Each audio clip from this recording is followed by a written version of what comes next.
Olá, paz e bem, você que vai chegando para se juntar a nós para fazermos desse final de tarde um momento de ouvir a palavra de Deus, de ouvir o Evangelho de Jesus e de encontrar nele a luz de nossos passos mais uma vez.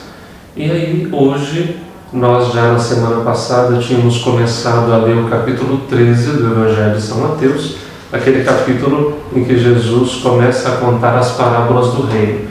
E aí na semana passada a gente falava que o reino talvez ele só possa ser expresso em parábolas, talvez ele não possa ser assim explicado com conceitos, ele não possa ser exposto com boas razões, porque ele pertence àquele tipo de realidade profunda da vida, aquele que a gente narra o sentido, a gente narra o acontecimento que se realiza em nós, é assim que a gente faz.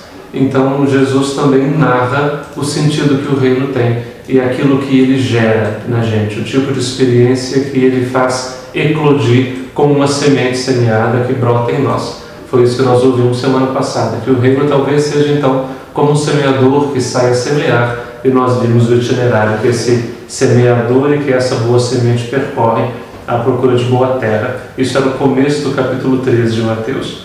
Hoje nós vamos continuar no capítulo 13 e ele nos conta mais algumas parábolas de como o reino é. Nós temos pela frente duas parábolas e uma explicação da primeira parábola, mais ou menos como na semana passada, em que Jesus também explicava a parábola do semeador. O texto então para hoje é Mateus 13, de 24 a 43.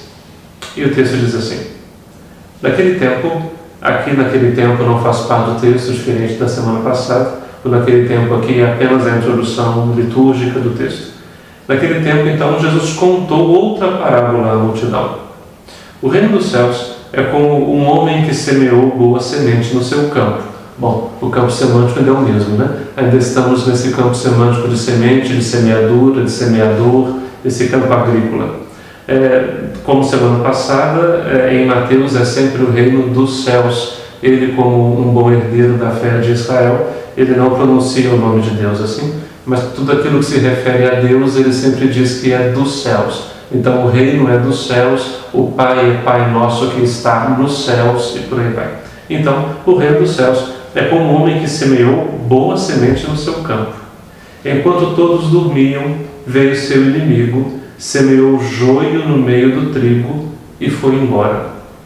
Quando o trigo cresceu e as espigas começaram a se formar, também apareceu o joio. Não é uma coisa que a gente usa muito aqui, mas nem o trigo para nós é tão familiar assim, a plantação do trigo, né? Mas o joio, ele se parece muito com o trigo, ao menos enquanto está verde. Ele também dá a espigazinha como o trigo, ele também dá o pendão como o trigo, mas quando vem a madurez, o trigo amadurece, fica amarelinho, e o joio não, o joio continua verde. Então não é possível distinguir o joio do trigo até que o trigo amadureça. Então essa é a chave da parábola. Então apareceu o joio. Os empregados foram procurar o dono e lhe disseram: Senhor, não semeaste boa semente no teu campo? De onde veio então o joio? O dono respondeu: foi algum inimigo que fez isso. Os empregados lhe perguntaram: queres que vamos arrancar o joio? O dono respondeu: não. Pode acontecer que, arrancando o joio, arranqueis também o trigo. Deixai crescer um e outro até a colheita. E no tempo da colheita direi aos que cortam o trigo: arrancai primeiro o joio e arrancai-o em feixes para ser queimado. Recolhei, porém, o trigo no meu celeiro. Essa é a primeira parábola. É uma parábola de paciência, mas daquele tipo de paciência que a gente às vezes demora a aprender. A gente, talvez, quantos de nós na nossa adolescência e juventude não passou por isso, a gente tem um ímpeto, às vezes, um desejo bastante apressado de resolver algumas coisas. Inclusive de fazer o bem. A gente, quantas vezes se pudesse, arrancaria com as próprias mãos o mal do mundo. A gente, se pudesse, corrigiria à força, se fosse preciso, aqueles que a gente ama, A gente, se pudesse, arrancaria de nós com as próprias unhas aqueles defeitos que fazem a gente e quem está do nosso lado sofrer. A gente, se pudesse, consertaria até com violência aquilo que está errado. E quantas vezes a gente não se impacienta de ver as demoras da história em encontrar os seus caminhos, ou também as demoras da nossa própria história em encontrar os acertos do seu próprio caminho. O que a parábola está dizendo é que algumas realidades, elas vão precisar crescer juntas, e a gente vai precisar aprender a paciência de esperar que elas amadureçam. Assim como o trigo e o joio são iguais enquanto estão verdes, e é só no período do amadurecimento que elas se distinguem, de modo que dá para arrancar o joio com segurança e preservar o trigo com segurança. Algumas realidades em nós são assim. E quem já teve essa impaciência dos empregados sabe que é muito possível que isso aconteça. Que a gente, no ímpeto de arrancar de nós um defeito, arrancou de nós aquilo que era talvez uma grande qualidade. Às vezes, no desejo de corrigir um passo errado, arrancou o caminho dos passos certos. Ou então, por não ter dado tempo suficiente para que algumas realidades em nós mostrassem realmente o que elas são, às vezes acabou cortando fora aquilo que de melhor a gente trazia. Essa paciência vale para a gente, mas vale também para a história. As realidades da vida, elas serão sempre bastante ambíguas, e às vezes algumas realidades da história que parecem muito ameaçadoras, parecem muito equivocadas, parecem muito danosas, o tempo vai dando a elas capacidade de amadurecer, e no fim elas às vezes se revelam muito benéficas e muito produtivas. E muitas vezes aquilo que à primeira vista parecia dom de Deus, parecia uma qualidade nova, parecia um bem feito, um bem colocado e oferecido como dom, às vezes revelava que tinha interesses pouco claros, revela que estava a serviço de outras forças que não a bondade e o reino. O reino se faz então inclusive com essa paciência de quem lança a semente, de quem lida com brotos que não são da sua semente, mas que espera e que sabe dar às coisas, às pessoas e à história o tempo necessário para que elas se revelem. E Jesus contou ainda outra parábola. O reino dos céus é como um fermento que uma mulher pega e mistura com 3 porções de farinha. 3 porções de farinha são quase 60 quilos. É muita farinha. Dá para se desmanchar em cima de 60 quilos de farinha, né? Pois é, mas é como um fermento que a mulher pega e mistura em 3 porções de farinha até que tudo fique fermentado. Assim é o reino.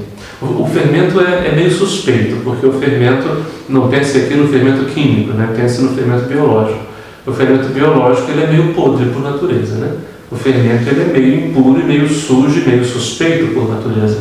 Mas o reino dos céus se parece exatamente com o fermento.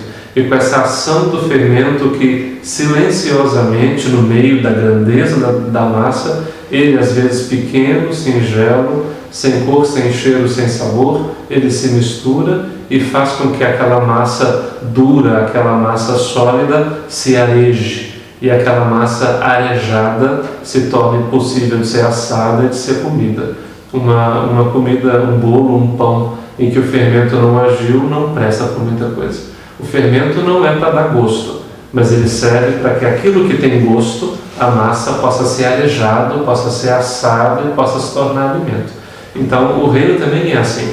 Ele não substitui a vida e as realidades do mundo, mas ele, por dentro dessa vida e dessas realidades, ele age arejando essas realidades para que elas, fermentadas, misturadas a ele, quer dizer, o fermento, uma vez misturado, não dá para ser desmisturado, né? Uma vez colocado, não dá para ser retirado. Nesse sentido, se parece àquela parábola do sal e da luz. Lembra? Vós sois sal da terra e luz do mundo. O sal, uma vez colocado, não tem como ser tirado. A luz, uma vez acesa, não tem como ser recolhida de volta. A luz que se desprendeu e se doou. Assim como o sal se perdeu, mas é se perdendo que ele dá sabor ao alimento, por isso ele só se realiza ao se perder. Se ele se preservasse, ele jamais realizaria a sua função e a sua missão. Assim também no reino, ele só se realiza porque ele se perde, porque ele não é uma amostra pura. O fermento puro sozinho não serve para muita coisa. Ele só serve se ele se perder no meio da massa. Assim também no reino. Ele, como amostra pura, é artificial. Ele só serve porque ele foi misturado no meio da vida e no mundo. E a vida e o mundo, uma vez tocados por essa realidade, jamais serão os mesmos, assim como a massa tocada pelo fermento jamais será a mesma. Tudo isso Jesus falava em parábolas às multidões, continua o texto. Nada lhes falava sem usar parábolas, para se cumprir o que foi dito pelo profeta: abrirei a boca para falar em parábolas, vou proclamar as coisas escondidas desde a criação do mundo. Então Jesus deixou as multidões e foi para casa. Seus discípulos então aproximaram-se dele e lhe disseram: explica-nos a parábola do joio. Mateus aqui herda de Marcos esse costume de que Jesus fala às multidões em parábolas e depois aos seus discípulos ele explica as realidades. Aos seus que são os próximos ele fala na intimidade do discipulado. Àqueles que são de fora ele fala na alegoria da parábola. Então Jesus respondeu: aquele que semeia a boa semente é o Filho do Homem. O campo é o mundo. A boa semente são os que pertencem ao reino. Os joios são os que pertencem ao maligno. O inimigo que semeou o joio é o diabo. A colheita é o fim dos tempos. Os ceifeiros são os anjos. Como o joio é recolhido e queimado ao fogo, assim também acontecerá no fim dos tempos. O Filho do Homem enviará os seus anjos e eles retirarão do seu reino todos os que fazem outros pecar e os que praticam o mal, e depois os lançarão na fornalha de fogo. Aí haverá choro e ranger de dentes. Mateus gosta dessa expressão. Então os justos brilharão como o sol no reino de seu Pai. Quem tem ouvidos, ouça. Ouça não, escute, né? Falamos disso semana passada. Jesus termina as parábolas assim: quem tem ouvidos, escute, para que quem está ouvindo se lembre daquele mandamento: escuta, Israel, o Senhor teu Deus é um. E assim como lá, depois do escuta, Deus desenrolava os mandamentos da Torá, aqui também, depois do escuta, o leitor leva para casa, o ouvinte leva para casa o sentido da parábola. Veja que Mateus dá à parábola do joio um sentido bastante apocalíptico. Nós vamos encontrar depois em Mateus um discurso inteiro de apocalíptica. Aqui tem uma distinção que é importante fazer. A apocalíptica é uma linguagem, é um jeito de dar um recado, é a maneira como você passa uma mensagem. A mensagem que está dentro da apocalíptica é isso que na verdade nos interessa. É como se a apocalíptica fosse a embalagem do presente, mas não é ainda um presente. Criança muito pequena é que é assim, você dá um presente para ela, ela se encanta tanto com a embalagem, às vezes mais do que com o próprio presente. Também na apocalíptica pode acontecer que a gente fique tão encantado com essa linguagem tão alegórica, tão cheia de símbolos, que não dê conta de entrar no sentido, e esse sentido é escatológico. O sentido é aquilo que é o último em nós. Não é o último no tempo, na beira do fim do mundo, mas é aquilo que goza do sentido de ultimidade, aquilo que em nós sobra por último, aquilo que de mais fundo e de tão profundo em nós é só aquilo que nos sustenta e que nos mantém de pé. Isso é o último, o derradeiro, o escatológico. São aquelas razões que de tão últimas e de tão fundas elas não são nem explicáveis. Elas nem são razões propriamente, mas elas são uma convicção de sentido que estão na base e como razão última das decisões que a gente toma, dos amores que a gente ama, das esperanças que nós mantemos vivas.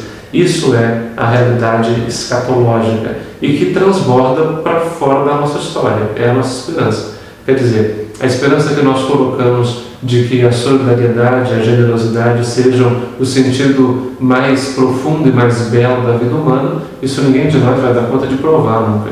Mas é uma esperança que nós trazemos fundo em nós, de que a nossa história, no fundo, terá o sentido tanto quanto a nossa generosidade foi capaz de nos tocar. De que no fim o que sobra da nossa vida é o amor que nós amamos e só. Que no fim o que nós levamos da história é o quanto a história nos ensinou a amar e nos abriu a capacidade de amar e nada mais. Essas são as realidades escatológicas, e são aquelas realidades que no fim são as que julgam o sentido da nossa vida. São aquelas que dizem aquilo que por último, aquilo que derradeiramente nós somos. Isso é a mensagem escatológica. E ela pode ser dita de muitas formas, entre elas com a linguagem apocalíptica, como é o caso aqui de Mateus. Ele eleva a parábola do joio ao sentido derradeiro da vida, de que algumas realidades da vida, as sementes de joio e de trigo, elas terão que conviver juntas ao longo da história, porque não será possível, por mais que a gente tenha perícia e observação, por mais que a gente se detenha longamente a observar os sentidos últimos do coração de cada um, isso não está ao nosso julgamento e à nossa escolha, de modo que não é possível estabelecer ainda no decurso da história um juízo definitivo sobre todas as coisas. Por isso Jesus diz em Mateus, que é preciso que essas sementes de joio e de trigo cresçam juntas, brotem juntas, floresçam juntas, e aí será sempre um desafio para nós conviver com uma e com outra, com a paciência de aguardar a sua maturidade, com a paciência de não decepar fora aquilo que aos nossos olhos, à primeira vista, parece ruim, parece nocivo, parece, como diz o texto, para usar a linguagem apocalíptica, enviado pelo maligno, mas de esperar, para que na hora certa, no tempo último, ou seja, quando amanhecem em nós as realidades do reino, que são por si mesmas escatológicas, que ali a gente tenha o discernimento suficiente para poder distinguir entre umas e outras. Será sempre uma tentação, e cada vez que a gente, ao longo da nossa história, quantas vezes que nós ajuizamos tantas realidades, né? Se nós pegarmos a nossa história de igreja, quantas excomunhões, quantas anátemas, quantas condenações que nós dirigimos a realidades que mais adiante se mostrariam consequências da nossa humanidade, fatos da nossa humanidade, revelações inclusive da maneira de Deus falar em nossa humanidade e em nossa história. Mas por excesso de pressa, por excesso de impaciência, nós condenamos muito antes da hora, antes que esse trigo amadurecesse e demonstrasse toda a sua beleza. Esse é o dilema, que a gente não se precipite para julgar cedo demais as realidades que em nós não amadureceram. Mas a parábola também é clara.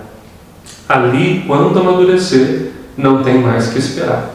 Algumas realidades em nós, quando chegam a termo, quando chegam àquele ponto de maturidade em que já é possível distinguir, ali já não há mais razões para esperar. Ali é hora, sim, de arrancar o trigo e lançá-lo no fogo. E de arrancar, de arrancar o joio e lançá-lo no fogo. E de arrancar o trigo e fazer dele alimento.